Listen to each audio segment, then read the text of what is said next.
이사야 30장 12절에서 14절입니다. 그러므로 이스라엘의 거룩하신 분께서 이렇게 말씀하신다. 너희가 이 말을 업신여기고 억압과 사악한 일을 옳은 일로 여겨서 그것에 의지하였으니 이 죄로 너희가 붕괴될 성벽처럼 될 것이다. 높은 성벽에 금이 가고 배가 불룩 튀어나왔으니 순식간에 갑자기 무너져 내릴 것이다. 순식간에 갑자기 무너져 내릴 것이다. 토기장이의 항아리가 깨져서 산산조각이 나듯이 너희가 그렇게 무너져 내릴 것이다. 아궁이에서 불을 담아낼 조각 하나 남지 않듯이 웅덩이에서 물을 퍼낼 조각 하나 남지 않듯이 너희가 사라질 것이다. 아멘. 사람은 위기의 순간이 오면 무엇인가 의지할 대상을 찾습니다. 문제를 해결할 힘이 있는 곳, 나를 보호해 줄 수 있는 것을 찾으려고 합니다. 그래서 때로는 하나님보다 눈에 보이는 힘을 더 신뢰하려는 유혹을 받습니다. 이스라엘도 그런 상황에 있었습니다. 강대국의 위협 속에서 그들은 하나님을 의지하기보다 다른 방법을 찾으려고 했습니다. 인간적인 계산과 정치적인 동맹을 통해 안전을 얻으려고 했습니다. 그러나 하나님께서는 그들의 선택을 매우 엄중하게 책망하십니다. 오늘 본문에서 하나님은 한 가지 중요한 문제를 지적하십니다. 그것은 단순한 정치적 실수나 판단의 문제가 아닙니다. 하나님의 말씀을 대하는 태도의 문제였습니다. 오늘 말씀을 통해서 하나님께서 무엇을 책망하시는지 그리고 그 결과가 무엇인지를 함께 살펴보겠습니다.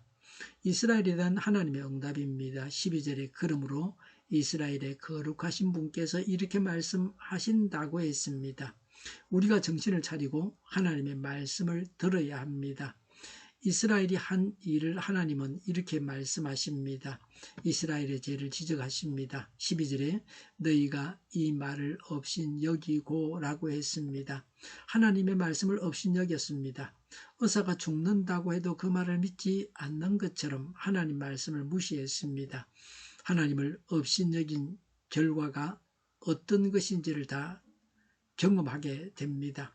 12절에 억압과 사악한 일을 옳은 일로 여겨서라고 했습니다. 지도자들이 백성을 억압하면서 백성들의 것을 빼앗았습니다. 이집트에게 물자를 갖다 주고 도움을 요청하려고 백성들의 것을 빼앗았습니다. 사악한 일은 이런 잘못된 정치를 말씀합니다. 악한 일을 옳은 일로 여겼습니다. 악을 악으로 알고 돌이키고 회개해야 합니다. 그런데 악을 선으로 알고 있었습니다. 죽을 병에 걸려 있으면서 전혀 죽는다는 것을 인정하지 않는 것입니다. 우리는 잘잘못을 분별해서 가려내야 합니다. 서로 편을 갈아서 네 편 내 편 하면서 자기 편이라고 두둔하기만 해서는 안 됩니다. 뭐가 옳은지를 알고 바르게 살아가야 합니다. 하나님의 말씀대로 살아가야 합니다. 사람의 생각대로 살아서는 안 됩니다. 인본주의가 아니라 신본주의로 살아야 합니다. 하나님께 복종하고 하나님 말씀대로 살아가야 합니다. 특히 국가적으로 법을 만들어서 하나님을 대적해서는 안 됩니다. 반성경적인 법을 만들어서는 안 됩니다. 하나님을 대적하는 법을 만들어서는 안 됩니다. 12절에 그것에 의지하였으니라고 했습니다. 이집트를 의지하는 거짓 선지자의 달콤한 말을 의지했습니다. 믿을 만한 분을 믿어야 합니다. 하나님만 믿어야 합니다. 사람은 믿을 대상이 못 됩니다. 사람의 사악한 것까지 믿어서는 안 됩니다. 하나님은 우리에게 분명히 말씀하십니다. 말씀을 버리고 다른 것을 의지하는 것은 결국 거짓을 붙잡는 것과 같다는 것입니다. 13절에 이 죄로 너희가라고 했습니다. 이스라엘이 지은 죄로 인해서 당한 일입니다. 우리가 우리 죄로 인해서 당한 일이 있습니다. 우리나라가 남과 북으로 분단된 것은 죄 때문입니다. 우상 숭배하는 죄 때문입니다. 더 이상 죄를 쌓아가서는 안 됩니다. 이제는 죄를 떠나야 합니다. 죄가 나라를 죽이고 사람을 죽입니다. 죄를 지어서 하나님께서 진노하시고 심판하십니다. 하나님을 떠난 나라들이 어떻게 되었는가를 우리는 보고 있습니다. 여자 목욕탕에 남자가 들어가는 것이 국가 법대로 한 것이라고 합니다. 여자 경기에 남자가 참여한 것이 바른 일이라고 합니다. 정치하는 사람들이, 법을 만드는 사람들이 그렇게 만들었습니다. 국가법을 그렇게 만들었습니다. 죄를 인권이라고 합니다. 13절에 이 죄로 너희가 붕괴될 성벽처럼 될 것이다. 높은 성벽에 금이 가고 배가 불룩 튀어나왔으니 산비탈에 지은 아파트 뒤편에 옹벽이 있습니다. 늘 안전점검을 받아야 합니다. 옹벽이 배가 불룩하게 튀어나왔다는 것은 곧 무너진다고 하는 겁니다. 안전등급 최하위입니다. 새로 쌓아야 됩니다. 보수공사를 철저하게 해야 합니다. 성벽이 높다는 것은 그만큼 더 위험하고 철저하게 파괴된다는 겁니다. 무너진다고 하는 것은 시간 문제입니다. 13절에 순식간에 갑자기 무너져 내릴 것이다 라고 했습니다. 하나님의 심판이 아주 갑자기 임합니다. 아무도 예상하지 못한 때에, 아무런 준비도 없는 때에 갑자기 일어나서 그 피해가 막대할 것을 예언합니다. 하나님을 떠난 기초 위에 세워진 삶은 결국 무너질 수밖에 없습니다. 문제는 갑자기 무너집니다. 사람이 예상하지 못한 순간에 무너집니다. 그래서 하나님을 떠난 삶은 결국 안전하지 않습니다. 14절에 토기장 위에 항아리가 깨져서 산산조각이 나듯이 너희가 그렇게 무너져 내릴 것이다 라고 했습니다. 새로 만든 그릇은 깨어지지 않습니다. 항아리는 잘 깨어집니다. 항아리가 잘 깨어지듯이 그렇게 망하는 것입니다. 철저하게 망할 것이라고 합니다. 이 말씀이 우리에게 경고하고 있습니다. 죄의 결과는 멸망입니다. 다른 길이 없습니다. 사람들이 희망하는 대로만 된다면 얼마나 좋겠습니까? 사람이 원하는 대로만 되지는 않습니다. 14절에 아궁이에서 불을 담아낼 조각 하나 남지 않듯이 웅덩이에서 물을 퍼낼 조각 하나 남지 않듯이 사라질 것이다 라고 했습니다. 아궁이에서 숯을 쓸 것 하나 건져내지 못하고 고스란히 다 태운다고 하는 것입니다. 이제 곧 완전히 망하고 맙니다. 시신을 화장장 화덕에 넣으면 2시간이면 재가 되어서 나옵니다. 사람이 망하는 것은 시간 문제입니다. 하나님의 심판으로 순식간에 망하고 맙니다. 그때는 돌이킬 수 없습니다. 조금 금이 가는 정도가 아니라 산산이 부서집니다. 본문은 그 조각이 얼마나 작은지를 설명합니다. 완전히 쓸모없이 깨집니다. 이것은 하나님께서 심판의 철저함을 보여주시는 것입니다. 하나님의 말씀을 계속 거절하고 거짓을 의지하는 삶은 결국 완전히 무너집니다.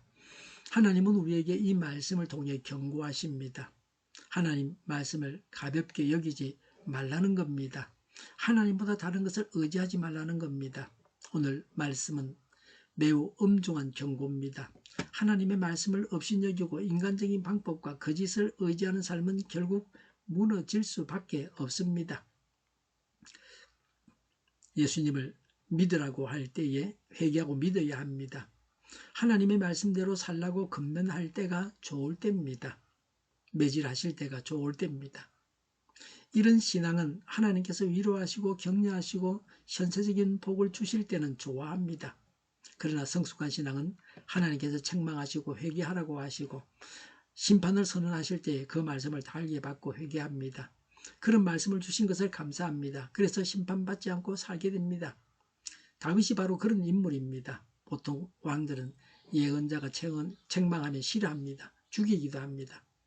헤롯은 세례 요한이 책망한다고 결국에는 요한을 죽였습니다.